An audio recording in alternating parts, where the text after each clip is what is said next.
हरिः ओम्।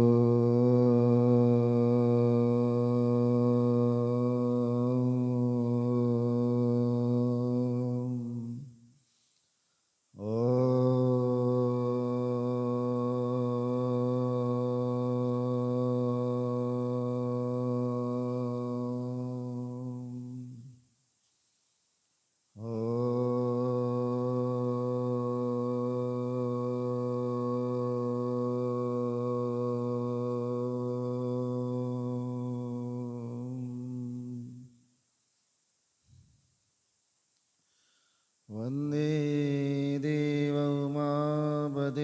सुरगुरुं वन्दे जगत्कारणं वन्दे पन्नगभूषणं मृगधरं वन्दे पशूनां पतिं वन्दे सूर्यशशाङ्कबन्धिनयनं वन्दे मुकुन्दप्रियं वन्दे भक्तजनाश्रयं जबरदं वन्दे शिवं शङ्करं शान्तं पद्मासनस्थं शशिधरमकुटं पञ्चवक्त्रं त्रिनेत्रं शूलं वज्रं च खड्गं परशुमभयदं दक्षिणाङ्गे वहन्तम् नागं पाशं च घण्टां डमरुकसहितं शाङ्कुशं वामभागे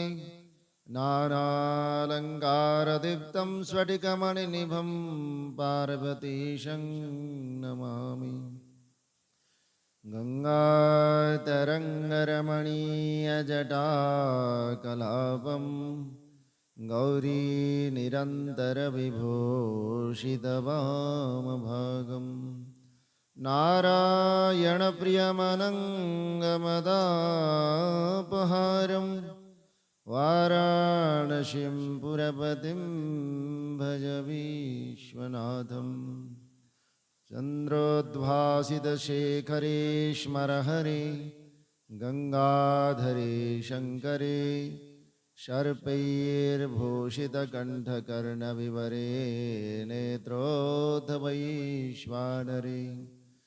दन्ते त्वाकृतसुन्दरां वरधरे त्रैलोक्यसारे हरे मोक्षार्थं गुरुचित्तवृत्तिमजलां वन्दे गस्तु किं कर्मभिः रामाय रामभद्राय रामचन्द्राय वेधसे रघुनाथाय नाथाय सीताय पतये नमः अतुलितबलधामं हेमशैलावदेहं धनुजवनकृशानं ज्ञानिनामग्रगण्यं सकलगुणनिधानं वानराणामधीशं रघुपतिप्रियभक्तं वातजातं नमामि नमो दिव्यै महादिव्यै शिवायै सततं नमः नमः प्रकृत्यै भद्रायै नियता प्रणतः स्मतां सर्वस्वरूपे सर्वेशे सर्वशक्तिसमन्विते भयेभ्यस्त्राहिनो देवी दुर्गे देवी नमस्तुते वंशी विभूषितकरान्नवनीरदाभात् पीताम्बरतरुणबिम्बफलाधरुष्ठात् पूर्णेन्दुसुन्दरमुखादरविन्दनेत्रात् कृष्णात् परं किमपि तत्त्वमहं न जाने ब्रह्मानन्दं परमसुखदं केवलं ज्ञानमूर्तिं द्वन्द्वातीतं गगनसदृशं दत्तमस्यादिलक्ष्यम् एकं नित्यं विमलमजलं सर्वधी साक्षिभूतं भावातीतं त्रिगुणरहितं सद्गुरुं तं नमामि शङ्करं शङ्कराचार्यं केशवं बादरायणं सूत्रभाष्यकृतौ वन्दे भगवन्तौ पुनः पुनः ईश्वरो गुरुरात्मेति मूर्तिभेदविभागिने व्योमवद्व्याप्तदेहाय दक्षिणामूर्तये नमः। ओम शांति शांति शांति।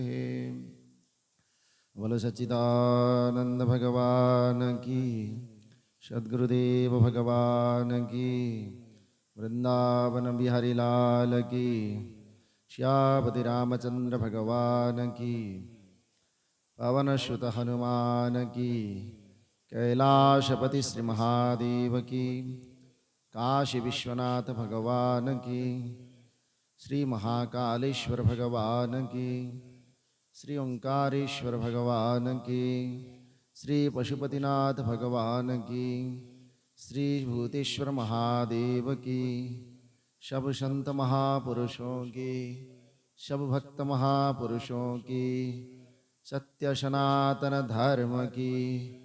ओम नमः पार्वती पदये हर हर महादेव। नारायणं नमस्कृत्य नरं चैव नरोत्तमं देवी सरस्वतीं व्यासं ततो जयमुदीरयेत्। व्यासाय विष्णुरूपाय नमो वै ब्रह्मनिधये, सुखतातं तपोनिधिं नमो वै ब्रह्मनिधये, वासिष्ठाय नमो नमः। परम प्रेम स्वरूप प्रातः स्मरणीय वंदनीय श्री सद्गुरुदेव के चरणों में बारंबार वंदन। भगवान श्री पशुपतिनाथ एवं भगवान श्री भूतेश्वर के चरणों में स्मरण करते हुए समस्त दिव्य ऋषिमुनि एवं समस्त शिवगण एवं समस्त देवी देवगण को नमन करते हुए उपस्थित समस्त दिव्य आत्म स्वरूप सत्संग प्रेमी भगवत प्रेमी सज्जन भक्तिमयी मातृशक्ति,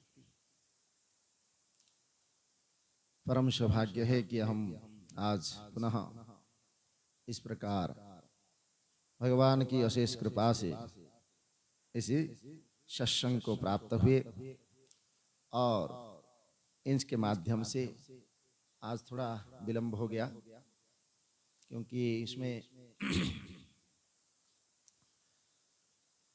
श्री शामरिया सेठ जी महाराज उसके दर्शनार्थ जो है वहां पधार गए।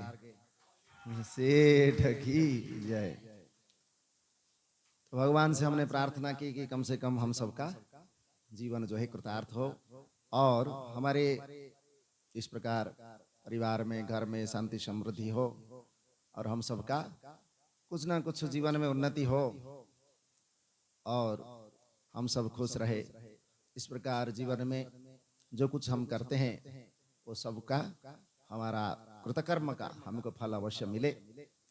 और हमारे जैसे आज वर्षा का जो है इंद्रदेव भी हमारे ऊपर प्रसन्न हो गए, तो इसलिए इंद्रदेव की प्रसन्नता से आज वर्षा भी हो गई और हमारा फसल भी हो और हमारा घर में किसी प्रकार का क्लेश आदि द्रोह आदि न हो इत्यादि भगवान से प्रार्थना करके हम सबके मंगल कामना किए।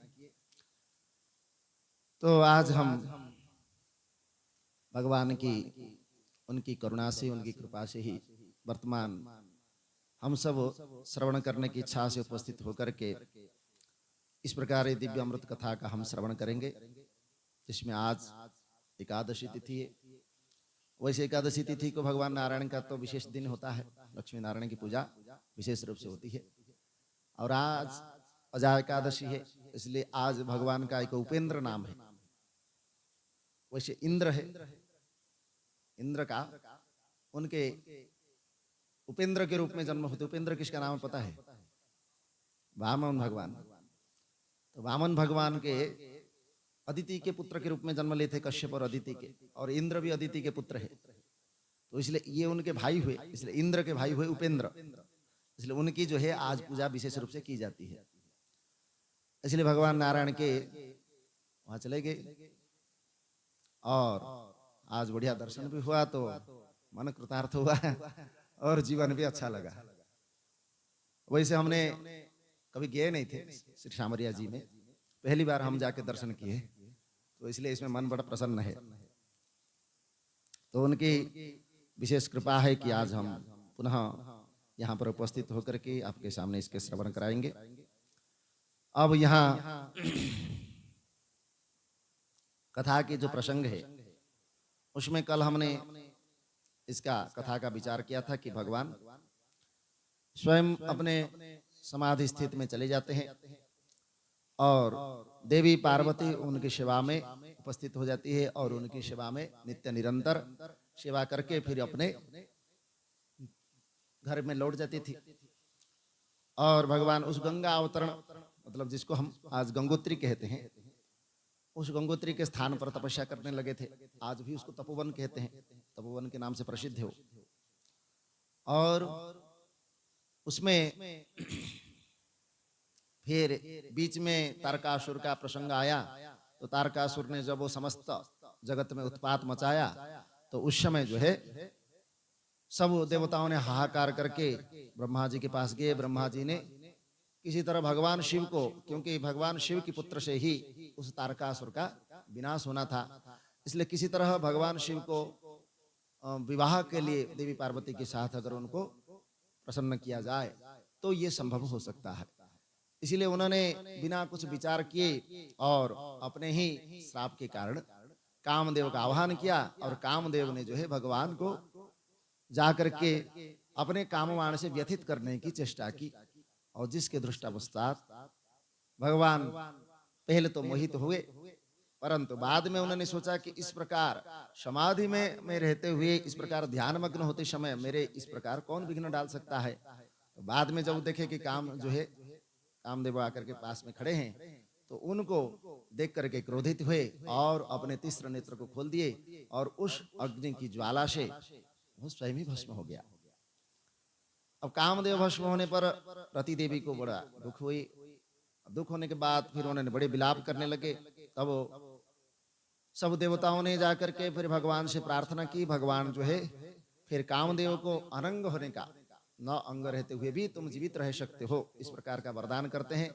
परंतु ये भी वरदान करते हैं कि तुम द्वापर युग में भगवान श्री कृष्ण का जब अवतार होगा तो रुक्मिणी के गर्भ से फिर तुम एक शरीर रूप में धारण करोगे जो तुम्हारा नाम प्रद्युम्न होगा और उस प्रद्युम्न रूप में पुनः तुम अपने शरीर को प्राप्त हो जाओगे। इस प्रकार ये कथा प्रसंग कल हुआ था। और उसके बाद यहाँ बड़वानल की कथा है। बड़वानल मतलब जो भगवान के चक्षु से जो प्रकट हुआ, जो वो अग्नि, फिर उसका क्या हुआ, वह तो सबको जलाने वाला है और पूरी सृष्टि को ही जला सकता है। उनके फिर उसके मतलब क्या हुआ, तो उसमें फिर बताया गया कि वह अग्नि को फिर स्तंभित कर दिया ब्रह्मा जी ने, जाकर के स्तंभित करके फिर उसको कहाँ उसको स्थान देना चाहिए, इस प्रकार विचार करके फिर समुद्र देवता के पास जाते हैं। समुद्र देवता से विनती करते हैं और विनती करके कहते हैं कि इसे उसका घोड़े का रूप दे देते हैं, उस अग्नि को घोड़े का रूप दे देते हैं और उसके मुख से अग्नि प्रकट निकल रहा है, मतलब ज्वाला निकल रहा है। तो उसमें बोले कि समुद्र से प्रार्थना की कि आप जो है अपने जल पर इसको स्थान दो और इस जल में ही ये निवास करेगा और ये इस जल को ही पीता रहेगा, मतलब इसका आहार तुम्हारे समुद्र का ही जल होगा। और ये जल अनंत राशि है, समुद्र का जल जो है किसी का कभी अंत नहीं हो सकता, इसलिए ये जल को पीता रहेगा और उसी में वो जीवित रहेगा। और फिर समय आने पर, अर्थात जब प्रलय का समय आ जाएगा, तब मैं अपने लीला को, मतलब ब्रह्मा जी कह रहे हैं, मैं अपने इस सृष्टि को स्वयं में लीन करके फिर तुम्हारे पास लौट करके आऊंगा। जब तुम्हारे समुद्र के पास लौट करके आऊंगा तब ये बड़वा अग्नि स्वयं ही प्रकट होकर के समस्त ये जगत को ध्वंस कर सकता है। इसलिए उसी प्रलय अग्नि को वह प्रलय काल में ध्वंस कर देगा। इस प्रकार कह करके उसको समुद्र में स्थान दे दिए। अब वह समुद्र में स्थान देने के कारण वो समुद्र के रह पर, मतलब रहते हुए, इसलिए समुद्र का ही जल पीता है। और समुद्र का जल पीने से समुद्र का जल कभी बढ़ता नहीं है। जैसे हम समुद्र में इतने सारे नदियों के जल, सब के जल वहीं जाते हैं, बड़े बड़े नदियों का जल वहीं से प्रवेश करते हैं। तो इतने जल जाने पर भी समुद्र फिर ऊपर क्यों नहीं आता है? इसलिए नहीं आता है कि उस बड़वा अग्नि उस जल को पीता रहता है और इसीलिए वो समुद्र का जल उल्लंघन नहीं कर पाता। मतलब बाहर नहीं आ सकता, इसलिए समुद्र का जल कभी बाहर नहीं आता है। हाँ, अगर अधर्म बढ़ गया और अधर्म के कारण मनुष्य अपने पापाचार में आ गया, तो उसको फिर प्रकृति अपनी शिक्षा देने के लिए उसका फिर दूसरा रूप हो जाता है, जिसको हम सुनामी कहते हैं। वो समुद्र अपना सीमा को उल्लंघन करके हमारे घर तक भी पहुंच सकता है, समुद्र का इतना जल है। तो इसलिए वो सुनामी कई बार आ जाती है, जब समुद्र में कुछ भूतल में भूकंप जब होता है तो उसका जल बहुत तीव्र गति से चलता है, और इतना तीव्र गति से चलता है कि वह सुनामी इतना तेजी से आता है कि किसी को भी वो निगल सकता है। इसलिए सुनामी का खतरा बहुत हम देख चुके हैं, पहले भी देख चुके हैं। तो इसलिए ये समुद्र जो है हमको कभी भी कुछ भी कर सकता है, इसलिए उसमें बड़वाग्नि रहते हैं। फिर दूसरी बात है कि वह उस अग्नि के रहने से, उस अग्नि से उसका बाफ बनता है समुद्र में, उस बड़वाग्नि का रहने से उसके बाफ बनता है, और उसी से मेघ निर्माण होते हैं, जैसे बादल बनते हैं। वही बादल ऊपर जाके आकाश में उसका बादल के रूप में एक अपना प्रस्तुति करता है, जिसको हम मौसमी वायु कहते हैं। उस वायु का वेग होता है मानसून जिसको कहते हैं। वही मानसून वेग से फिर चक्राकार वृत्ति बनाती है, वही चक्राकार वृत्ति बना करके फिर वो हमारी तरफ आता है, और वही आकर के हमारे यहाँ वर्षा, जिसको हम वर्षा काल बोलते हैं या ये वर्षा का मौसम बोलते हैं, उसी समय होता है। इसलिए ये चक्राकार वृत्ति का जब तक निर्माण नहीं होगा, उस मौसम का प्रवाह जब तक नहीं होगा, तब तक हमारे यहाँ बारिश भी नहीं हो सकती। इसलिए उस बड़वाग्नि के उस समुद्र में रहने से उसे ये भी संभव हो रहा है। और जितने भी जो उसको बोलते हैं गुरुचाप, लघुचाप, वायु का चाप अलग अलग होता है। तो लघुचाप होने से उसका भी एक परिस्थिति बनता है, जिससे उससे भी बारिश होती है। और गुरुचाप बनने से हमारे ये जो गर्म वायु है, उस गर्म वायु वह समुद्र की तरफ जाता है, और वहां से वह ठंडे वायु बाहर, मतलब हमारी स्थल भाग की तरफ आता है। तो ये सब गति विज्ञान में भी इसको कई बार बताया गया है। तो इस प्रकार यहाँ उस बड़वाग्नि का स्वरूप तक कल बताया, विचार किया गया था। अब यहाँ आगे जो है, यहाँ पर श्री नारद जी पहले इसको वर्णन हम कर चुके हैं। तो देवी पार्वती को पंचाक्षर मंत्र का उपदेश करते हैं, और उस पंचाक्षर मंत्र का उपदेश करके भगवान शिव की प्राप्ति के लिए, क्योंकि वो रुष्ट हो गए थे, जब तक भगवान शिव उसको प्राप्त न हो जाए तो मैं क्या करूं, इसके लिए वह मन में बड़े संदेह और शंका भी उनकी थी। संदेह शंका के बल पर स्वयं नारद जी जाते हैं और उनको उपदेश करके कहते हैं कि तुम इस प्रकार भगवान शिव को प्राप्त नहीं कर सकते।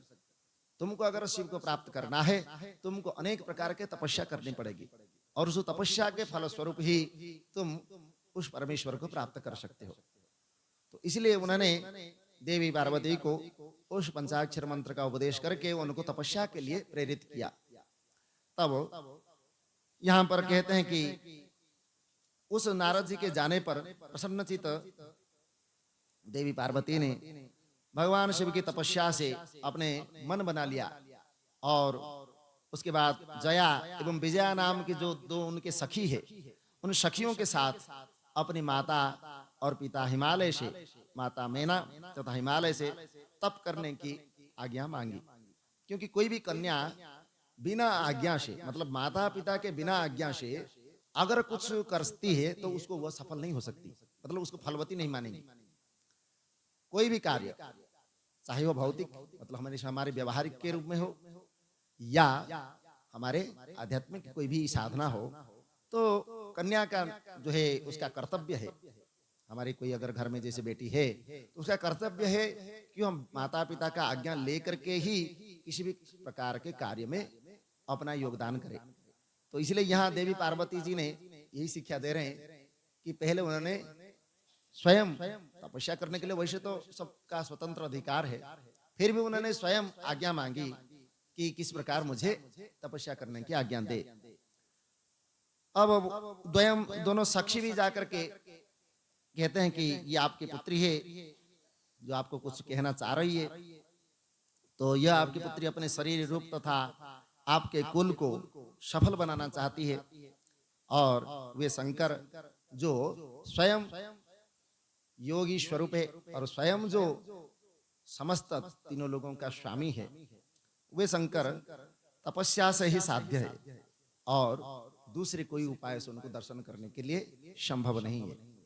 इसलिए आपको इस समय आज्ञा प्रदान करनी चाहिए, जिससे देवी गिरिजा वन में जा करके तपस्या करे। तो हिमालय आदि पहले तो कहते हैं कि मुझे तो ये बात बहुत अच्छी लगती है, परंतु तुम्हारी माता को इसको पूछ लो। तो माँ होती है, वो कभी अपने बेटी को बाहर जाने नहीं दे सकती, इसलिए पहले उन्होंने मना करते हैं। तो वहां देवी पार्वती कहते हैं कि मैं तो महेश्वर को प्राप्त करने के लिए प्रातः काल तपस्या है तो जाना चाहती हूँ, इसलिए मुझे तो आज्ञा प्रदान करें। परंतु पुत्र की ये बात सुन करके मैना को ये अच्छी नहीं लगी और वो दुखी हो गई। तो बोले देखिए, यदि तुम सुखी हो और तपस्या करनी चाहती हो तो घर में ही तपस्या करो। मतलब तुम अगर दुख हो, माने मानते हो अपने आप को दुखी, तो घर में ही तपस्या करो, बाहर मत जाओ। जब मेरे ही घर में ही सब देवता, सब तीर्थ, सब कुछ विद्यमान है, तो तप करने के लिए तुम दूसरी तरफ क्यों जाओगी? इसलिए तुम हट मत करो और न तो कहीं बाहर जाओ। और तुमने पहले क्या सिद्ध कर लिया? अब तक तुमने पहले जाकर के भगवान शिव के पास अनेक समय तक, अनेक दिन तक रही, लेकिन उन तुमसे क्या सिद्ध किया?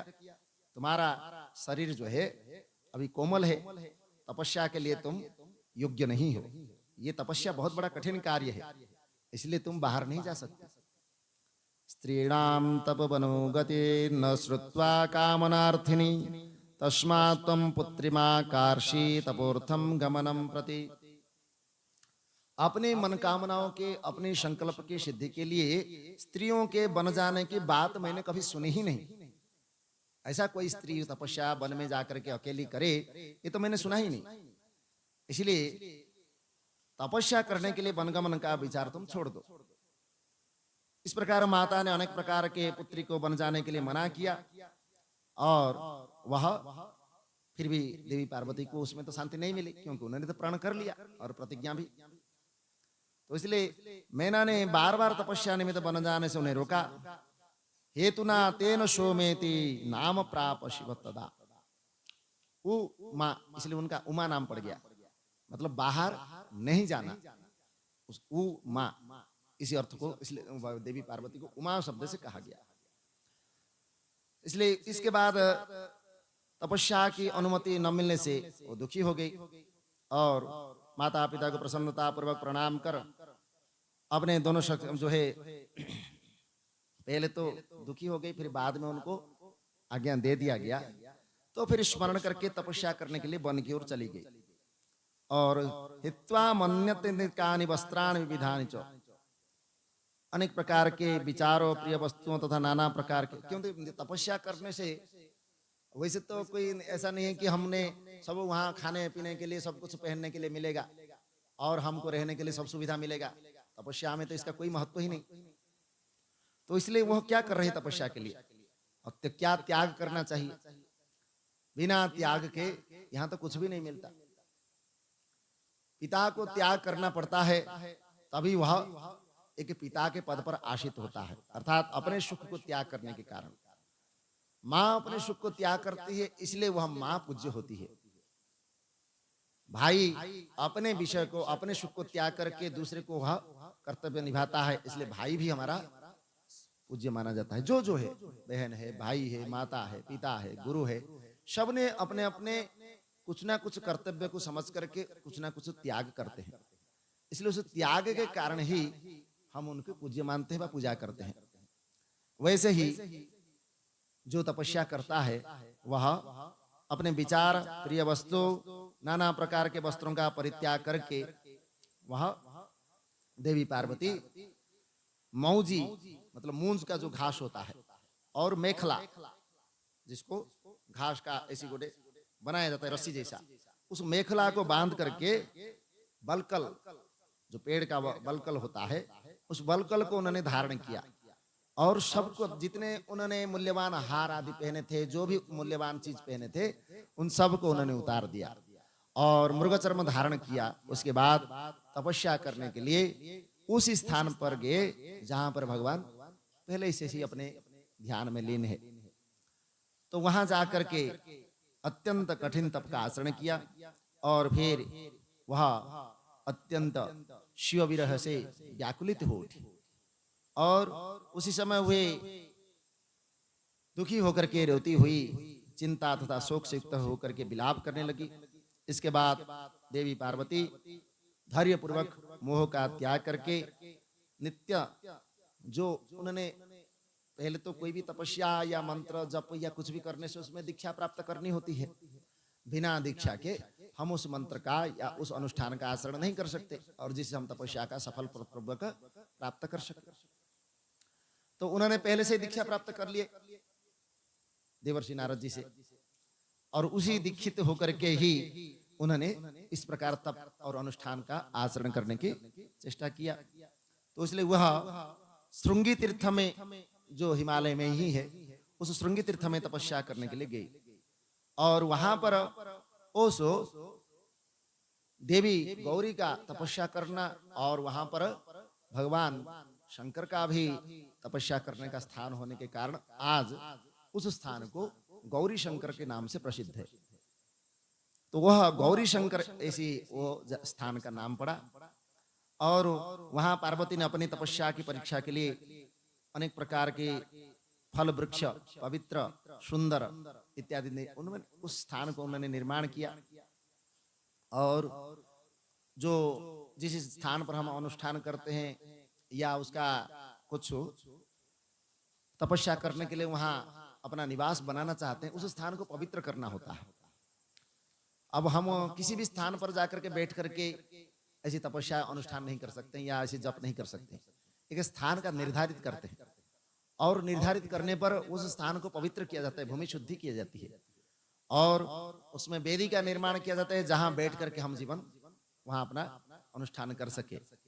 और फिर जो मुनियों के लिए भी कठिन है ऐसी तपस्या, उस तपस्या का प्रारंभ करना होता है। तो यहाँ अनेक प्रकार के दुख को सहन करना होता है, क्योंकि उसका तात्पर्य यही है, दुख सहनम तपः, कि अनेक प्रकार को दुख को न सहन करते माने न करेंगे, अगर नहीं करेंगे तो हमारा तप का सिद्धि कभी होगी नहीं।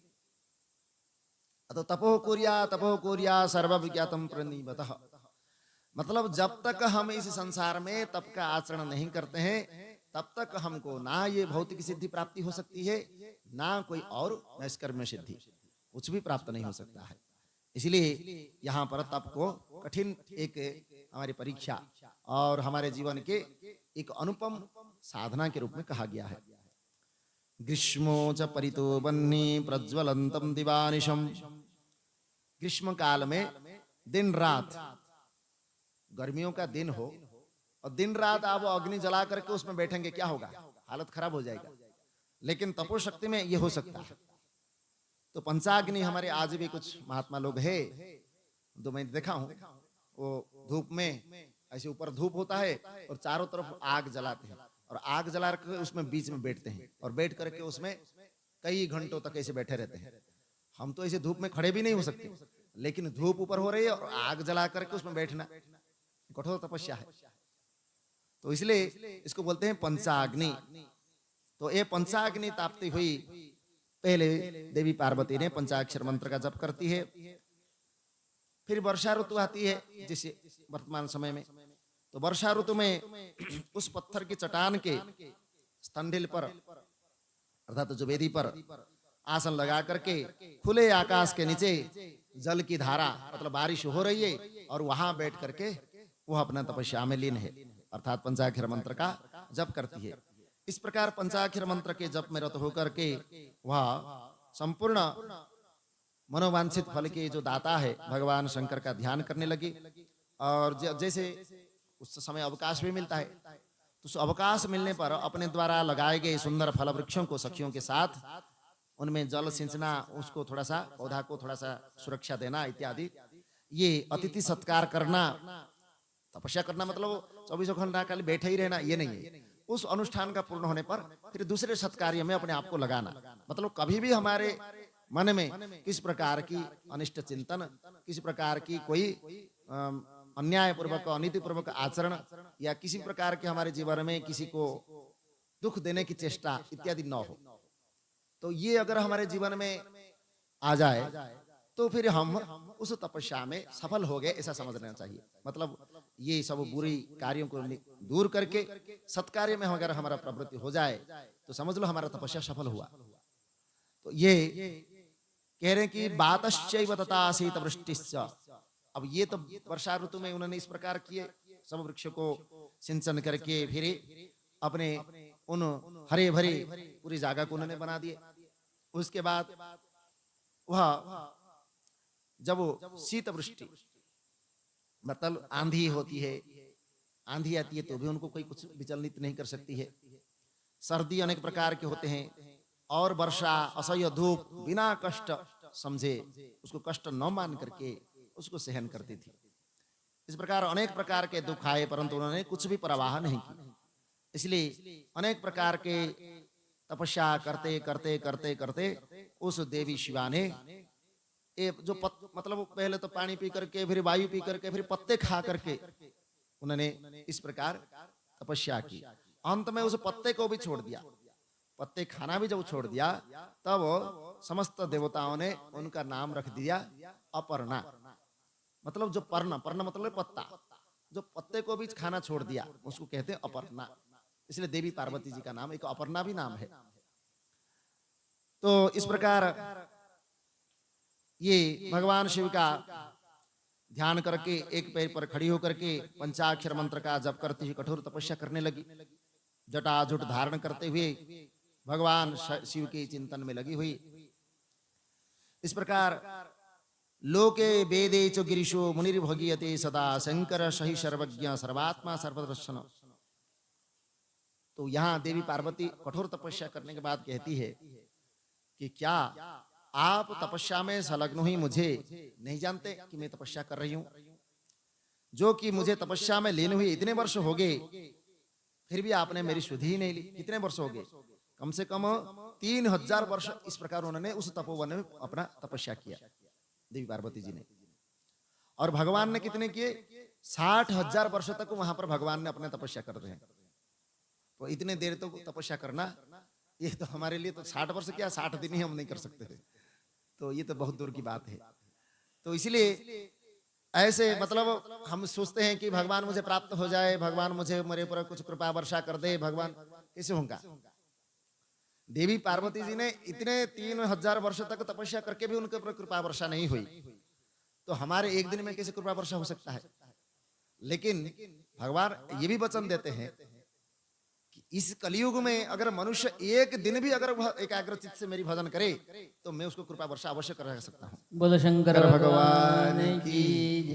तो ये कलयुग की महिमा है। यहाँ थोड़े भी हमारा सत्कार्य अनेक फल दे सकता है, ये दूसरे युग में नहीं है। इसलिए भगवान वहां कहते हैं कलिस युग समझ आन नहीं जो नर कर विश्वास, गाय राम गुण गण विमल भवत रही बिना ही प्रयास। स्वयं कहते हैं तो गोस्वामी जी, ये कलियुग का ये कितना भी उसमें दुर्गुण है कुछ भी हो, लेकिन उसका एक सद्गुण भी है। इसके युग के समान दूसरा युग नहीं हो सकता। क्या है ना, अगर हम भगवान का कोई भी नाम का आश्रय लिया, कोई भी किसी प्रकार के नाम जप किया या उनका किसी भी प्रकार से शरणागति प्राप्त कर लिया, तो इतने मात्र से ही आपको सहज ही इसी भवसागर से पार हो सकते हैं। तो इसलिए जीवन हमारा अमूल्य है, समय हमारे पास कम है और हम जितना कर सकते हैं उतना हमारे लिए भी कम है। तो इसलिए प्रत्येक चेष्टा को, जो प्रत्येक कष्ट को जो दूर करने वाले हैं, ऐसे जो भगवान शंकर सबका सबको ऐश्वर्य जो प्रदान करने वाले हैं, सबका जो रक्षा करने वाले हैं, उनको प्राप्त करना इतना तो आसान भी नहीं है। तो इसलिए यहाँ स्वयं पार्वती जी कह रहे हैं कि यदि मैं अपनी सारी कामनाओं को त्याग कर मात्र आप में ही अनुरक्त हूं तो मुझ पर आप प्रसन्न क्यों नहीं होते? यदि मैंने उत्तम भक्ति के साथ विधि पूर्वक देवर्षि नारद के द्वारा तंत्रोक्त पंचाक्षर मंत्र का मैंने जप किया है, तो आप मेरे पर प्रसन्न क्यों नहीं होते हैं? वैसे तो भक्ति से भक्त का अधिकार होता है कि भगवान को किसी भी प्रकार का रिझाए, और हमारे बातों में भगवान रिझ गए तो फिर हमारे लिए बहुत बड़ी भगवत कृपा है। अगर हमारे बातों में, हमारे कार्यों से भगवान हमको उनको प्रसन्न नहीं कर पाए, उनको रिझा नहीं पाए, तो फिर हमारा कोई भी काम सफल नहीं होगा। इसलिए नित्य अपने स्वस्थी हुई उन्होंने इसी बात को सोचने लगी कि मैं तो सब कुछ करने के बाद भी भगवान मेरे पर प्रसन्न नहीं हो रहे हैं। और जो तपस्या ऋषि मुनियों के लिए भी दुष्कर है, और जिसका स्मरण कर वहां सभी पुरुष, मतलब देवी पार्वती की इतनी कठिन तपस्या को देख करके दूसरे भी आश्चर्य में पड़ गए, देवता लोग भी आश्चर्य हो गए। और धर्म वृद्ध जो थे उन्होंने भी कहा कि इस प्रकार तपस्या का आचरण करने से ये सबका कल्याणकारी होता है, और तपस्या में कोई प्रमाण नहीं है। इसलिए जो भी विद्वान व बुद्धिमान होते हैं उनको सदा धर्म का सम्मान करना चाहिए। तो इसकी तपस्या को सुन करके, देख करके ऐसा ज्ञात होता है कि ये देवी पार्वती के अलावा इस प्रकार तपस्या और कौन कर सकता है। इसलिए संसार में इससे बढ़कर के तप न तो कोई कभी हुआ और न कभी होगा। इस प्रकार की देवी पार्वती ने तपस्या की। इस प्रकार पार्वत्याः जगदम्बायाः पराश्चर्यकरं महत्। अब देवी जगदम्बा भगवती पार्वती की तपस्या की जो प्रभाव है उसको बता रहे हैं कि वहां पार्वती जी के जो आश्रम में रहने वाले समस्त जंतु, मतलब जो भी जीव जंतु प्राणियां वहां पर आते हैं, उनके तप के प्रभाव से वो अपने स्वभाव को ही भूल गए। तो कौन है ना, जो परस्पर शत्रु है, जैसे गाय का शत्रु है सिंह, शेर, तो वह परस्पर बैर है, वो कभी एक जगह पर रह नहीं सकते। ऐसे बिल्ली का जैसे चूहा, ऐसे कुत्ते के साथ बिल्ली का, इस प्रकार ये परस्पर शत्रु है। तो कह रहे हैं कि यहाँ उस तपस्या के महिमा से वहां पर जो भी गया अपने बैर भाव को भूल गया, और निरंतर राग आदि जो दोष है, राग द्वेष घृणा ईर्ष्या आदि जितने भी दोष है, उन दोषों से युक्त रहने वाले वो सब उस महिमा से परस्पर को कोई बाधा नहीं पहुंचा सका। और मारजार मूषक आदि भी जो स्वभाव से बैर करने वाले हैं वो भी अपने विकार को प्राप्त नहीं हो सके। और वहां पर जो फलयुक्त वृक्ष है, विविध प्रकार के तृण है, पुष्प है, ये अपने आप में उत्पन्न होने लगे। ये तप का प्रभाव है। तप के प्रभाव से क्या नहीं हो सकता है। इसलिए हम तो पहले सुन चुके हैं, जो सौभरी मुनि की कथा मैंने हम पहले बता चुके हैं। तो उन्होंने अपने तप के प्रभाव से अपने समस्त गृहस्थ कार्य को स्वयं ही कर लिया। जहां समस्त ये चक्रवर्ती सम्राट मांधाता, चक्रवर्ती सम्राट मतलब 7 द्वीप है, हम गिनते हैं 7 द्वीप। आज के हिसाब से हम उसको गिनेंगे तो ये 7 द्वीप हो गए। एशिया, अफ्रीका, यूरोप, ऑस्ट्रेलिया, उत्तर अमेरिका, दक्षिण अमेरिका, अंटार्कटिका, ये 7 द्वीप है। इस 7 द्वीपों के एक ही राजा थे, उनको कहते हैं चक्रवर्ती सम्राट। वो थे मांधाता। तो मांधाता जब राजा थे, उनके ही कन्या को विवाह करने के लिए गए थे, और उनके एक कन्या को मांगने पर उन्होंने नहीं दिया था, लेकिन अपने तपशक्ति से अपने ऐसा सुंदर रूप बनाया, तो सारे उनके जो 50 कन्याएं थी, 50 कन्याएं, ये ऋग्वेदी ब्राह्मण थे, और ऋग्वेदी ब्राह्मण से उनके 50 कन्याओं को उन्होंने ग्रहण किया। राजा से 1 रुपया भी नहीं लिया और उससे कुछ मांगा भी नहीं। उन्होंने इन कन्याओं को लेकर के अपने ही उनके हिसाब से, राजकुमारी है उसके हिसाब से महल भी बनाए, दास दासी भी बनाए, सब कुछ बनाए। तब शक्ति से क्या नहीं उन्होंने किया। और इतना सब कुछ बनाने के बाद एक दिन चक्रवर्ती सम्राट मांधाता अपने बेटियों को देखने के लिए जाते हैं कि वहां पर मेरी कन्याएं उस तपस्वी के साथ चले तो गए, लेकिन वो कुशल है या नहीं, इस प्रकार सोच करके अपने बेटियों को मिलने के लिए जाते हैं। और वहां पर देखते हैं और उनकी वैभव को, उनके ऐश्वर्य को देख करके चकित हो जाते हैं। कहते हैं कि मेरे सामने मैं इस सप्त द्वीप का राजा हूं, फिर भी मेरे पास इस प्रकार वैभव नहीं है, लेकिन उसके एक तपस्वी होकर के इतने प्रकार का ऐश्वर्य, यही वैभव कैसे हो सकता है। तो ये तपशक्ति है, और तपशक्ति से मनुष्य कुछ भी कर सकता है। तो इसीलिए यहाँ कह रहे हैं, देवी पार्वती जब वहां स्वयं तपस्या करने लगी, तो वहां स्वयं ही सब कुछ अपने आप में वातावरण अनुकूल होने लगा। और फिर वहां पर देवी पार्वती के इस प्रकार दुख और कष्ट को देख करके माता पिता सहन नहीं कर सके, तो हिमालय जो उनके पिता है और मैना और उनके भाई मैनाक, ये सब जाकर के उनके बाद तपस्या करेंगे तो वैसे तो शरीर अपने आप में क्षीण होने लगता है, तो दुबली पतली हो गई और बोले कि भाई अब तुम उठो और घर चलो, अब तुम्हारा यहाँ कोई काम नहीं है। इस प्रकार तुम अगर करोगी तो तुम मूर्छित हो जाओगी, इसमें कोई संदेह नहीं है। इसलिए जब निर्विकार होने के कारण भगवान शिव तुम्हें ग्रहण करने में नहीं आएंगे तो तुम उनसे प्रार्थना भी करने की क्या आवश्यकता है। जिस प्रकार आकाश में रहने वाले चंद्रमा को ग्रहण नहीं किया जा सकता, मतलब उसको चंद्रमा को ऐसे उठा करके ला करके अपने घर में रख दिया, संभव नहीं है। या चंद्रमा को उस आकाश में तोड़ करके ले आया, जो कहते हैं, हम बच्चे को नहीं बुलाते हैं, सुनाते हैं इसी। अरे बच्चे को जो लोरी सुनाते नहीं, चंद मामा बोलते हैं, तो चंदा मामा को बुलाते हैं, तुम आ जाओ मेरे कान्हों के हाथ में आ जाओ आ जाओ, तो वो आ जाते हैं, नहीं आते हैं, तो लेकिन ऐसे कहना पड़ता है। तो इसलिए कह रहे हैं कि उसी प्रकार जो दुर्गम है, जो संभव नहीं है, उस असंभव को तुम कैसे कर सकते हो। इसलिए भगवान शंकर जो निर्विकार पुरुष है, जिनको विकार होना संभव ही नहीं है, तो उनको पति के रूप में प्राप्त करना तुम्हारे लिए निष्कारण है। वहां पर मैना, सह्याद्री पर्वत, मेरु पर्वत, मंदार पर्वत में सब आकर के उनको बहुत समझाते हैं।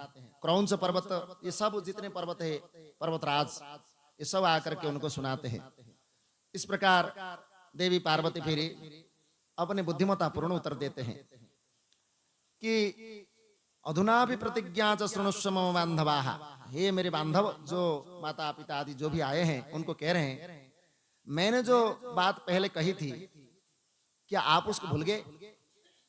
जिन्होंने क्रोध से कामदेव को जला दिया है, वे महादेव निश्चय ही विरक्त है, निर्विकार है, किंतु भक्त वत्सल शंकर को मैं अपनी तपस्या से एक दिन अवश्य संतुष्ट करूंगी। इसलिए आप लोग प्रसन्न होकर के अपने घर को जाए और मेरे इस तपस्या से आप अवश्य ही प्रसन्न होंगे, इसमें कोई संदेह नहीं। और इस प्रकार वे सदाशिव महान तप बल से अवश्य प्रसन्न होते हैं, क्योंकि अनेक तपस्वियों को उन्होंने उनके प्रसन्नता के होने के कारण अपने मनोइच्छित और मनोवांछित फल को प्रदान किया है। इसलिए मेरे तपस्या का भी पूर्ण होने पर वह अवश्य मेरे सामने उपस्थित होंगे। अब सारे जो बंधु बांधव और माता पिता आए थे, इस प्रकार सुन करके सब चले गए और वहां सखियों के साथ पार्वती परमार्थ के निश्चय से युक्त होकर के और भी दृढ़ और निष्ठा पूर्वक फिर तपस्या करने लगी। इस प्रकार तपस्तेपे तदधिकम परमार्थ सुनिश्चिता, मतलब ये कोई साधारण वस्तु को हम प्राप्त करने की इच्छा है तो साधारण वस्तु से हम संतुष्ट हो सकते हैं, लेकिन कोई असाधारण वस्तु को अगर प्राप्त करने की इच्छा है तो वह साधारण तपस्या की आवश्यकता है। हम ऐसी छोटे मोटे चीजों से बड़े चीज प्राप्त करेंगे, महान चीज को प्राप्त करेंगे, ये संभव नहीं।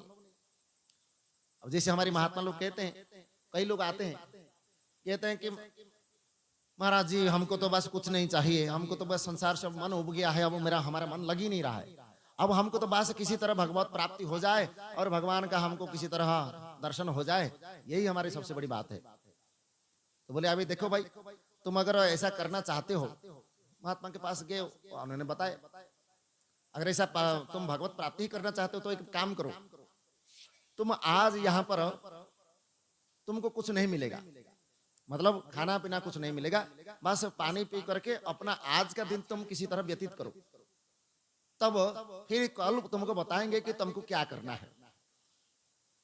तो उसने सोचा अब बाबा जी के पास आए तो फंस तो गए, अब करें क्या। तो यहाँ सोचा तो है कोई बात नहीं करेंगे। अब उन्होंने किसी तरह मध्याह्न तक तो इसी तरह न बिना खाए पिए रह गए। बाद में जब जो है चूहे दौड़ने लगे पेट में, फिर बोले अब बिना बताए बाबा जी को वह सीधा चल दिए अपने घर में।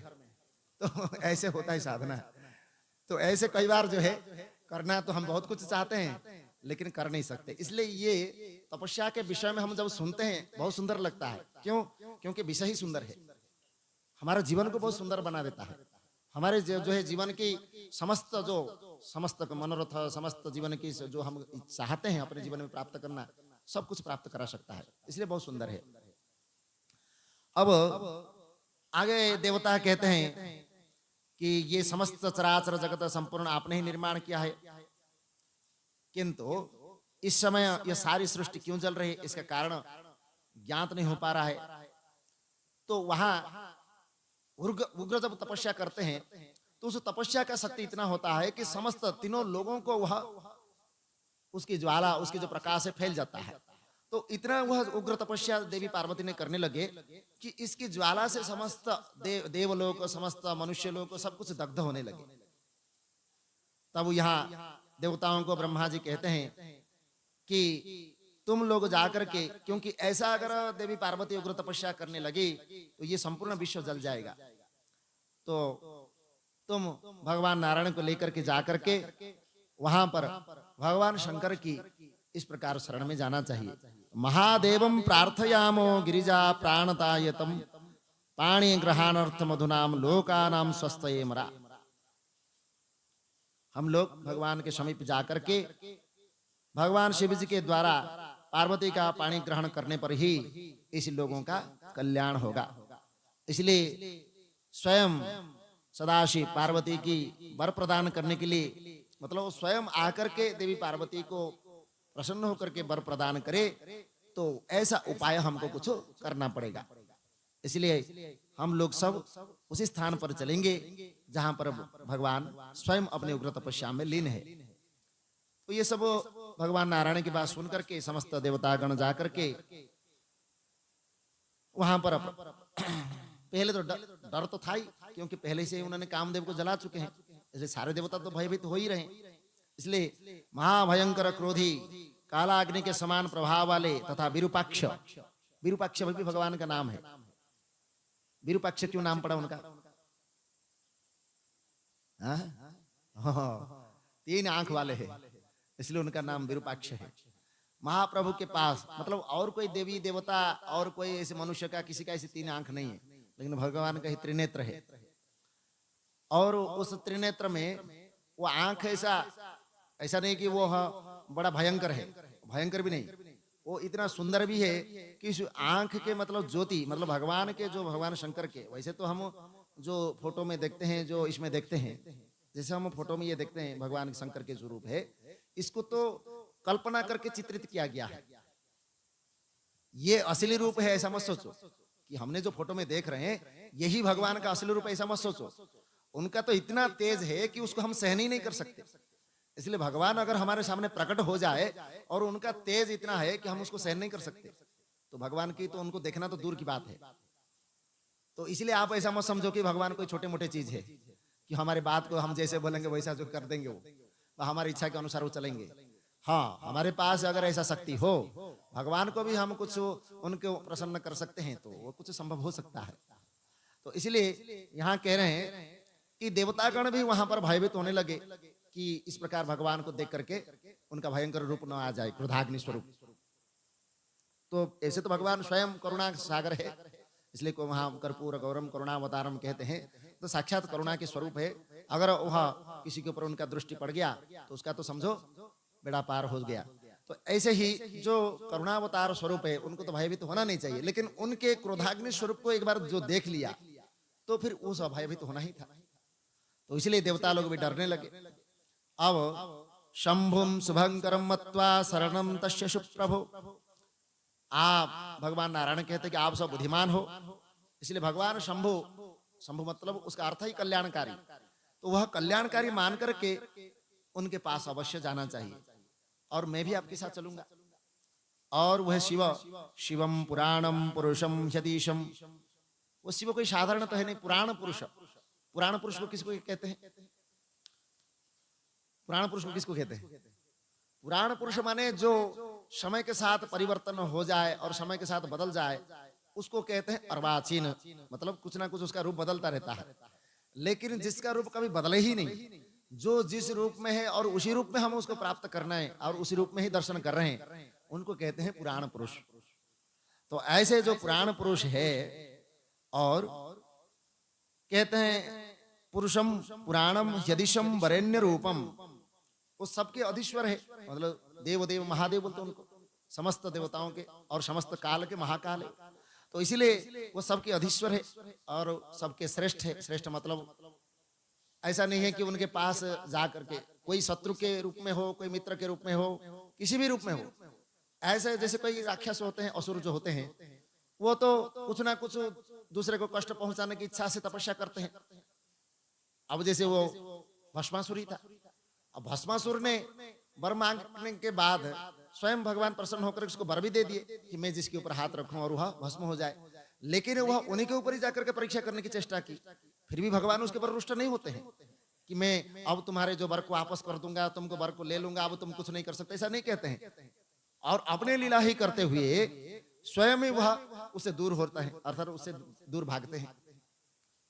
और उसका किस प्रकार नष्ट किया जाए, क्यों? क्योंकि अगर कोई वर पा करके अपने ही दुर्बुद्धि से किसी प्रकार दूसरे को कष्ट पहुंचाने लगे तो उसका तो विनाश होना ही था।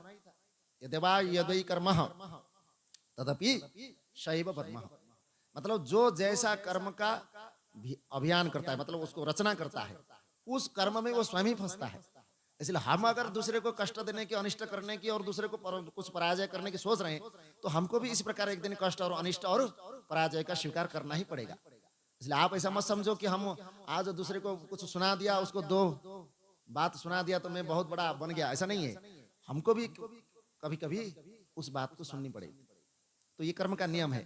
तो इसलिए कह रहे हैं अगर उस भस्मासुर ने इस प्रकार किया तो उसका परिणाम भी उसको भोगना था। तो इसलिए भगवान उस लीला के माध्यम से उसको दर्शाया। अब यहाँ भी कह रहे हैं कि अगर कोई श्रेष्ठ पुरुष इसी संसार में है तो वह भगवान शंकर है। क्यों? क्योंकि चाहे कोई भी हो, असुर हो, मनुष्य हो, देव हो, गंधर्व हो, किन्नर हो, कोई भी उनके पास पहुंच जाए वह प्रसन्न होकर के ही आता है। इसलिए भगवान श्रेष्ठ है। और स्वयं तो हमेशा ध्यान और तपस्या में रत रहने वाले हैं और परमात्मा स्वरूप और परात्पर है। इसलिए कहते हैं कि भगवान नारायण कहते हैं कि आप सब देवताओं को उनका ही आश्रय लेना चाहिए। तो सब देवताओं ने पार्वती जी के तप को देख करके, उनके तेज से, तेज को व्यापृत होता हुआ देख करके समझ लोग जब भगवती जगदम्बा को प्रणाम किया। उसके बाद सिद्धि का साक्षात शरीर धारण करने वाले उन पार्वती के तपस्या की प्रशंसा किए और फिर जहां भगवान शंकर तपस्या कर रहे थे फिर वहां जाने लगे। तो वहां पर यहाँ पर कारण भी है कि यहाँ ये तो भगवान स्वयं लीला कर रहे हैं, ये हम सब जानते हैं, लेकिन यहाँ दो कारण है कि जहां शक्ति है वहां शिव स्वरूप है। इसलिए अगर शिव को प्रसन्न करना है तो बिना शक्ति को मतलब आदर किए, बिना उनके सम्मान किए हम शिव को प्रसन्न नहीं कर सकते हैं। इसलिए स्वयं प्रथम हम भगवान शिव के पास जाने से पहले इन दोनों, इसलिए दोनों की हम पहले पूजा करते हैं। जैसे भगवान शंकर की जब हम अभिषेक करते हैं तो पहले इन दोनों की पूजा होती है। पहले तो अग्र पूज्य जो भगवान गणेश है उनके पहले पूजा करना पड़ता है। फिर देवी पार्वती जो गौरी के रूप में प्रकट है उनको पूजा। इन दोनों का, गौरी और गणेश को पूजा किए बिना आप भगवान शंकर की पूजा नहीं कर सकते। वो तो हमारे पूजा से संपूर्ण व संतुष्ट नहीं होंगे। तो इसलिए यहाँ शक्ति के रूप में पहले देवताओं ने गौरी की वंदना करते हैं, देवी पार्वती की वंदना करके उनसे आज्ञा लेकर के फिर भगवान शिव के पास जाते हैं। वो जानते हैं कि इसी से ही हमारा कार्य सिद्ध होगा। तो इस प्रकार है। तो वहां पहुंचने पर देवताओं ने सर्वप्रथम शिव के समीप भेजा और स्वयं जो भगवान शंकर काम को नष्ट कर दिए थे तो वो दूर ही, मतलब उनके पास कोई जाने की हिम्मत नहीं थी, इसलिए दूर ही सब दर्शन करने लगे। और फिर देवताओं को आस्ते हुए देख करके मतलब स्वयं नारायण भगवान शिव के स्थान पर उनको ले जाते हैं। और उसके बाद देखे कि भगवान स्वयं योगासन लगाए हुए अपने गणों से घिरे हुए थे और वे परमेश्वर स्वयं साक्षात तपस्या के विग्रहवान स्वरूप थे। भगवान तो जब ऐसा हम देखते हैं, यहाँ तो हम तो सोच रहे थे यहाँ जो मंदिर है हमारा तो ऐसे हो जैसे उनका भगवान का जो तपस्या विग्रह है, बड़ा एक विग्रह हो, ऐसे भगवान तपस्या में बैठे हो, ऐसा यहाँ एक मूर्ति रहना चाहिए। तब लगेगा कि हमको जो है भगवान शिव जैसे हमारे सामने ही बैठे हैं। नारायण देव की। वैसे हमारे पास नहीं है। तो अगर उस समय भविष्य में ऐसा होगा तो अच्छा बढ़िया दिखेगा। तो ऐसे भगवान शिव अगर बैठे हुए इस तपस्या में हमको ऐसे सामने दिखाई देंगे तो हमारा हिम्मत नहीं होगा उनके सामने हम कुछ और दूसरे बात कर सके। तो वहां पर जैसे हम यहाँ करके इधर उधर की बात और घर की बात यहाँ आके करने लगे, तो ये जो है हमारा समय भी व्यर्थ, भगवान को भी बड़े डिस्टर्ब होते होते हैं। तो इसलिए हम स्वयं भगवान तपस्यारत है, ये तपस्या के साक्षात स्वरूप है। इसलिए उनके सामने मैं बार बार इसलिए कहता हूँ कि हम आकर के यहाँ भगवान के मंदिर में किसी प्रकार का अपराध न करें, अपराध से हम रहित होना चाहिए।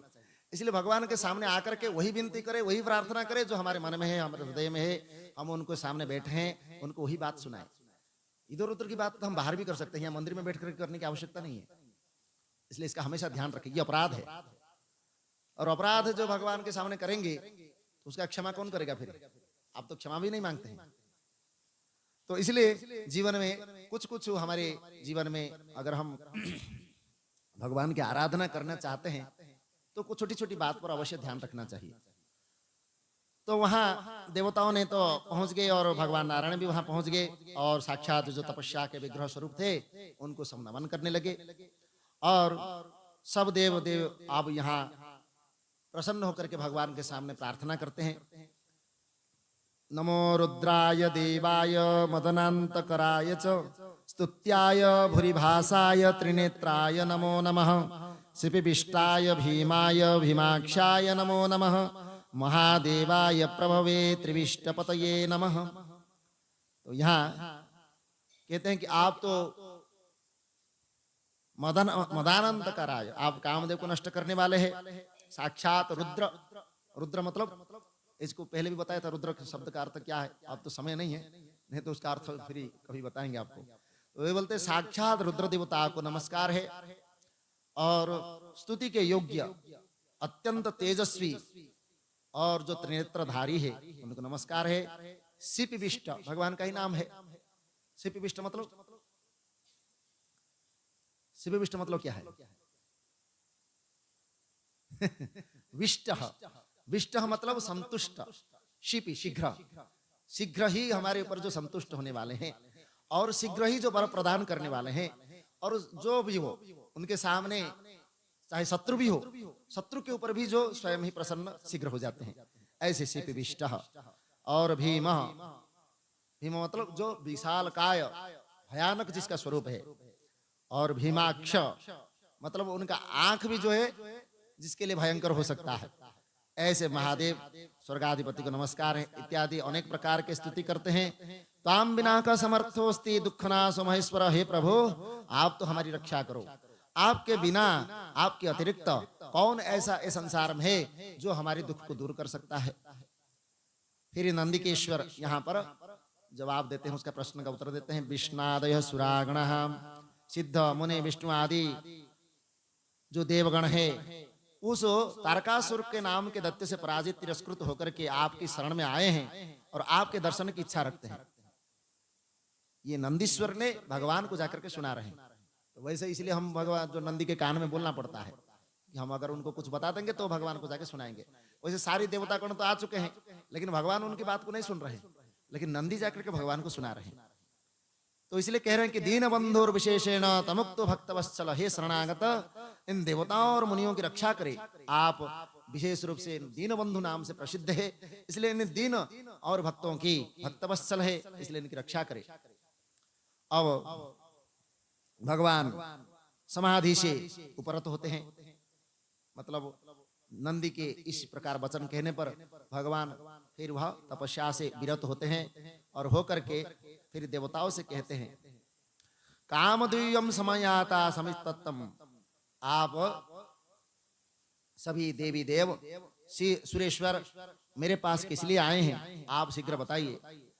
तो वहां पर सब लोग अपने अपनी जो विपत्ति है उस विपत्ति को बताते हैं। तो वहां पर कहते हैं कि आप जो है स्वयं गिरिजा की दाहिने हाथ से पानी ग्रहण करना चाहिए, क्योंकि गिरिराज हिमालय आपको पानी ग्रहण के द्वारा गिरिजा को प्रदान करना चाहते हैं, इसलिए हे प्रभु आप उसको स्वीकार करो। तो भगवान कहते हैं, यदा मैं स्वीकृतो देवी गिरिजा सर्वसुंदरी, जब मैं सर्वसुंदरी गिरिजा देवी को स्वीकार करूंगा तब सभी देवता मुनि और ऋषि सकाम हो जाएंगे, अर्थात कामना को अवश्य प्राप्त हो जाएंगे। फिर तो ये परमार्थ मार्ग पर कोई भी नहीं चल सकेगा। इसलिए मेरे पानी ग्रहण से ये जो देवी शिवा पुनः उस कामदेव को जीवित कर सकता है। और मैं सबकी कार्य की सिद्धि के लिए ही कामदेव को जला दिया है। ब्रह्मा के वचनानुसार मैंने ये कार्य भी संपादित किया है। इसलिए आप इस परिस्थिति में मन में तत्व का विचार करके मेरे विवाह का जो हठ है, मेरे विवाह का जो विचार किया है, उसको छोड़ दे। और अब आप तो कामदेव ही नहीं रहा, इसलिए आप लोग स्वयं ही इस कार्य को भुला दिया। मतलब कामदेव के भस्म हो जाने से मैंने भी उस विवाह आदि इस कार्य को भुला दिया है। असल इसलिए कामदेव के हठ ने सभी देवताओं का ध्यान भी नष्ट कर दिया है। कामो ही नरकायैव तस्मात् क्रोधभिजायते क्रोधात् भवति सम्मोह मोहात् भ्रंसते तपः काम क्रोधौ परित्याज्यो भवद्भिः सुरसत्तमैः सर्वरैव च मंतव्यम मदवाक्यम ननाथ किचिति ना अन्यथा। ये अन्यथा नहीं है, मैं जो कह रहा हूं क्या, ना काम ही नरक का द्वार है। भगवान भी कहते हैं गीता में, क्या कहते हैं, वही कहते हैं काम एष क्रोध एष रजोगुण समुद्भव महासना महापापमा विद्धि न मीह वैरिणम। सबसे बड़ा ये शत्रु है हमारे। हम दूसरे को शत्रु मान रहे हैं, वो हमारा पड़ोसी हमारा शत्रु हो गया, हमारा मित्र हमारा शत्रु हो गया, हमारा कोई दूसरा हमारा शत्रु हो गया। ये हमारा कोई शत्रु नहीं है। ये तो हमारा क्षणिक के लिए हमारा अनुकूल नहीं हुआ, हमारा प्रतिकूल हो गया, इसलिए हमको शत्रु लग रहा है। लेकिन असली शत्रु तो हमारे ही भीतर बैठे हैं। और ये काम हमेशा हमको जलाता ही रहता है। आज किसी को हमने कुछ देखा तो तुरंत हमारे मन में जागृत हो गया, मैं मुझे भी ये मिल जाए। किसी के घर को किसी ने अच्छा सुंदर घर बनाया तो उसको देख करके सोच रहे हैं कि मेरा भी ऐसा घर बन जाता तो अच्छा होता। अगर नहीं बना, अगर हम नहीं बना पाए तो हम सोच रहे हैं उसका भी घर वैसे कुछ ना कुछ गड़बड़ हो जाए। तो मतलब हमारा नहीं हुआ तो उसका भी कुछ अच्छा ना हो, ऐसा भी सोचते हैं। तो ऐसा दूसरे को, मतलब हमारा बुद्धि कामना से कैसे ग्रसित हो जाती है, दूसरे को सहन भी नहीं कर सकते। तो इसलिए ये नरक के द्वार है। हम तो अपना भला नहीं कर सके, दूसरे का भी भला नहीं चाहते हैं। तो इसलिए ऐसे नरक के ये द्वार है, हम उससे से कभी पतन की ओर ही जाते हैं। और इसका काम का सबसे बड़ा जो हमारे लिए दुष्कर है कार्य, वह साक्षात हमारा जो सबको नष्ट करने वाला है, वो है क्रोध। ये काम के द्वारा ही क्रोध नष्ट होता है, क्रोध उत्पत्ति होता है।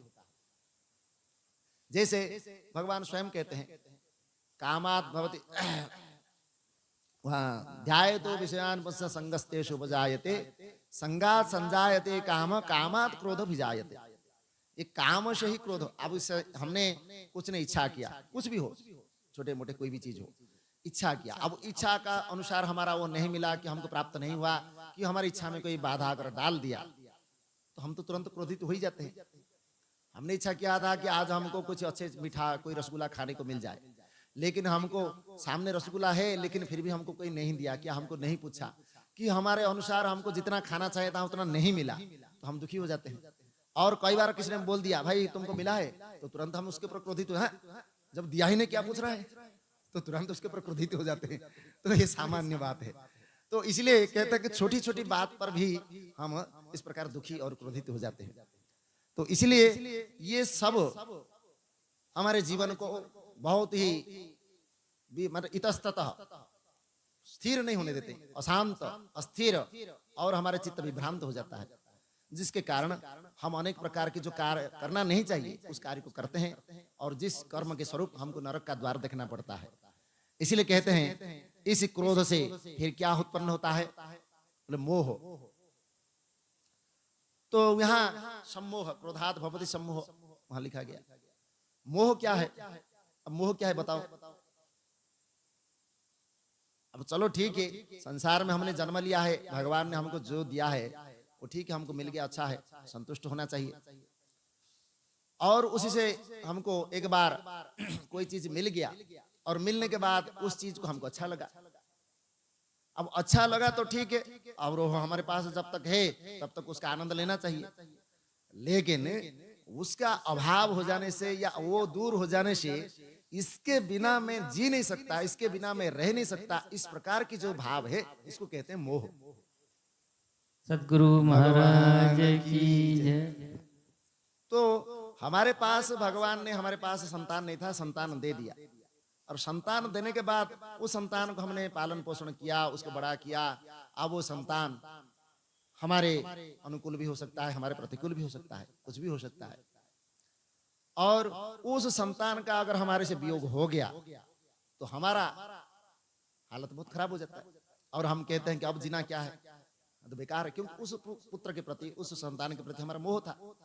और उसका वियोग हो जाने से, उससे हमारे दूर हो जाने से हम तुरंत ही अपने जीवन को तुच्छ समझते हैं, ये तो बेकार है, जीना ही बेकार है। अब तो मैं किसी तरह भगवान मुझे ले जाए वही अच्छा है। इस प्रकार की जो आपको यहाँ जन्म किस लिए मिला था, भगवान ने आपको ये शरीर क्यों दिया था, आपका जीवन किसके लिए था, इसके ऊपर तो आपने विचार नहीं किया। लेकिन कोई हमारे से दूर हो गया, कोई हमारे से मर गया, कोई कुछ हो गया, उसके लिए हम सोच रहे हैं उसके लिए मैं भी मर जाऊं। ये कौन सा तरीका है? इसी को ही कहते हैं मोह। तो ये मोह जब उत्पन्न होता है तो मनुष्य अपने विवेक को प्राप्त नहीं हो सकता। वह क्या करना चाहिए, क्या नहीं करना चाहिए, ये बुद्धि उस समय उसको नहीं रहती है।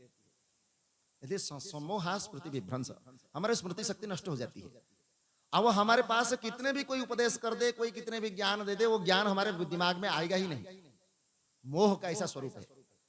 इसलिए अगर एक बार कोई उस मोह में पड़ गया तो उसका जीवन एक नरक के क्या, वो सब बहुत तिरस्कृत जीवन हो जाता है। भाई देखो, इतना मोह है हमारे। भगवान कहते हैं कि पंचविंशात्म माने 50 वर्ष हो जाने के बाद हमारे मन में घर के प्रति कोई भी मोह आसक्ति को कम करना चाहिए। और 60 वर्ष आते आते घर के समस्त आसक्ति को त्याग ही कर देना चाहिए, वानप्रस्थ जीवन में रहना चाहिए, इस प्रकार कहा गया है। और वहां पर हम क्या कर रहे हैं? नहीं, मेरा तो अभी बेटा है, अभी शादी हुआ है, पोता होगा, पोता को थोड़ा सा गोद में बैठाऊंगा और कुछ करूंगा और कुछ करूंगा और बहुत कुछ सोच है। तो उससे क्या होगा? आपका कुछ भला होगा? नहीं होगा। पोता का पोता भी हो जाएगा, पड़पोता भी हो जाएगा, तो भी आपका मन शांत होने वाला नहीं है। तो नारायण देव की जय। तो आपका जो मानव जीवन का जो भगवान ने जो लक्ष्य दिया था, वो लक्ष्य से दूर हो गया। तो आप जिसके लिए रो रहे हैं, बस जिसके लिए आप अपने आप को सुखी मान रहे हैं, वो आपका सुख का कारण है ही नहीं। थोड़े दिन के लिए आपको लगेगा कि ये सुख है, लेकिन वो सुख नहीं है। बाद में तो यहाँ जब ये मृत्यु निकट हो जाएगा तो फिर रोते रोते आप थक भी जाएंगे। रोते रोते यहाँ पर अपने आप को दोषी भी मानेंगे, कुछ भी करेंगे, तो भी आपको कोई सुनने वाला उस समय नहीं है। आप तो स्वयं ही, आपको भगवान ने मौका दिया था कि आप अपने कर्म को सुधार सकते हैं, आप अपने जीवन को सुधार सकते हैं, इसलिए आपको स्वतंत्र दिया था। दोनों ही चीज आपको दिया था। आपके सामने विष भी रखा था, अमृत भी रखा था, आपके सामने अच्छा भी रखा था, बुरा भी रखा था, आपके सामने ये माया का भी रचना की और उनके भक्ति की भी रचना की। दोनों ही स्वरूप आपके सामने रखा था। आपने किसको चुना? जिससे आपका विनाश होगा, जिससे आपका दुखी होगा, जिससे आपको बार बार इस 84 के चक्कर में जाना पड़ेगा, बार बार इस प्रकार जन्म मृत्यु के चक्कर में आना पड़ेगा, उसको आपने चुना। लेकिन जिससे ये जन्म मृत्यु के चक्कर से, समस्त दुखों से, समस्त अनिष्टों से मुक्ति होना था, उसको आपने नहीं चुना। ये स्वतंत्रता आपने खो दी। तो इसमें दोष किसका है? भगवान का भी दोष नहीं है, ना किसी और लोगों का दोष है, ये आप स्वयं का दोष है। तो आपके पास जो भगवान ने इतना सब कुछ दिया है, तो आपको स्वयं सोचना चाहिए, मुझे इतना सुंदर शरीर दिया है, इतने मन बुद्धि आदि पवित्र और इंद्रियां, और जो ये जो देवताओं के भी दुर्लभ है, ऐसा हमको शरीर मिला है। उसके बाद हम सत्शास्त्र और सनातन जो धर्म है, उस धर्म के आश्रय में आकर के सत्शास्त्र का हमने अध्ययन किया और शास्त्र का श्रवण भी किया, सदगुरु के शरण में आए। इतना सब प्राप्त हो जाने के बाद भी अगर मेरा जीवन में कुछ उत्थान नहीं हुआ और मैंने अपने उद्धार के लिए कुछ नहीं कर पाया, तो धिक्कार है इस जीवन को। ताम च धिक, ऐसे ऐसे मतलब भर्तृहरि स्वयं लिखते हैं अपने वैराग्य शतक में, लिखते हैं ऐसे मनुष्य का जीवन को धिक्कार है जो इस प्रकार सब कुछ प्राप्त होने पर भी कुछ नहीं कर सकता। इसलिए वहां स्वयं नीति शास्त्र में लिखते हैं, मानुषम दुर्लभम प्राप्य वेद शास्त्राणि अधीत्य च विद्यते यदि संसारे को विमुच्येत मानव। मनुष्य जैसे शरीर को दुर्लभ को प्राप्त होकर के भी, अनेक प्रकार के वेद शास्त्र का श्रवण करके, अध्ययन करके भी अगर मार्गदर्शन मिलने पर भी उस संसार की ही और हमारा मन जा रहा है, तो इस संसार में ऐसा कौन व्यक्ति है, कौन जीव है जो जिसका उद्धार हो सकता है? तो इसलिए इस प्रकार इन मोह से ग्रसित न होकर के इन मोह को त्याग करना पड़ेगा। इसलिए कहते हैं भगवान शंकर कि मोह से तप, हमारे जितने भी पुण्य है वो नष्ट हो जाता है, क्योंकि मोह से हम इतने जो कार्य नहीं करने योग्य कर लेते हैं, इसलिए हमारा सब नष्ट हो जाता है। इस प्रकार और भी बहुत सारी बात है, बात तो हरि अनंत, हरि कथा अनंत।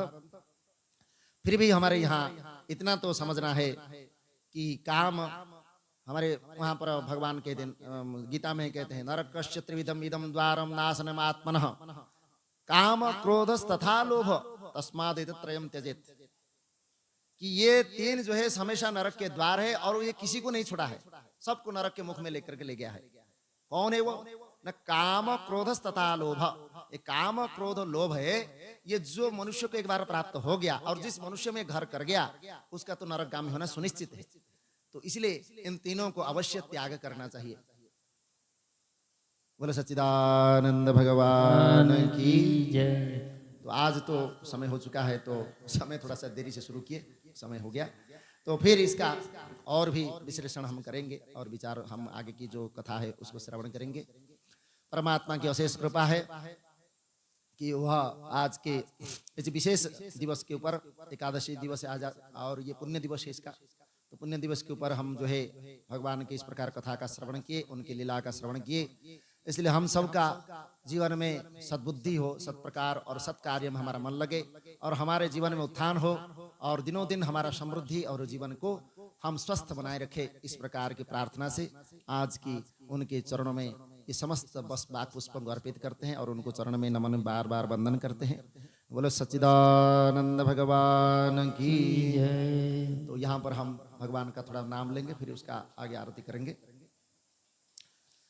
ओम जय जय शंकर शिव शिव शंकर, जय जय शंकर शिव शिव शंकर, जय जय शंकर शिव शिव शंकर, जय जय शंकर शिव शिव शंकर, जय जय शंकर हर हर शंकर, जय जय शंकर हर हर शंकर, जय जय शंकर हर हर शंकर, जय जय शंकर हर हर शंकर, उमा महेश्वर जय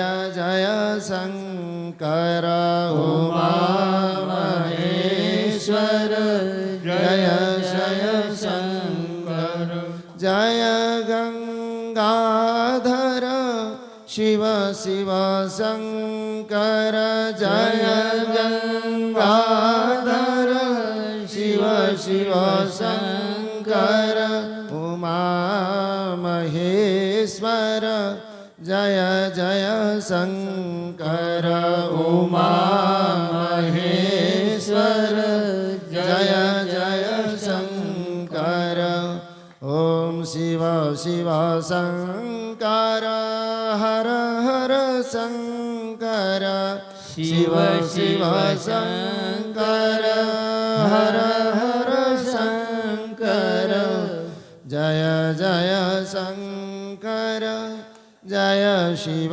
शंकर, जय जय शंकर जय शिव शंकर, जय जय शंकर जय शंभु शंकर, जय जय शंकर जय शंभु शंकर, जय जय शंकर शिव शिव शंकर, जय जय शंकर शिव शिव शंकर, जय जय शंकर उमा महेश्वर, जय जय शंकर उमा महेश्वर। बोलो शंकर भगवान की जय। पशुपतिनाथ भगवान की जय। श्री भूतेश्वर भगवान की जय। ओम सर्वे भवन्तु सुखिनः, सर्वे सन्तु निरामया, सर्वे भद्राणि पश्यन्तु मा कश्चित् दुःखभाग् भवेत्। असतो मा सद्गमय, तमसो मा ज्योतिर्गमय, मृत्युर्मा अमृतं गमय।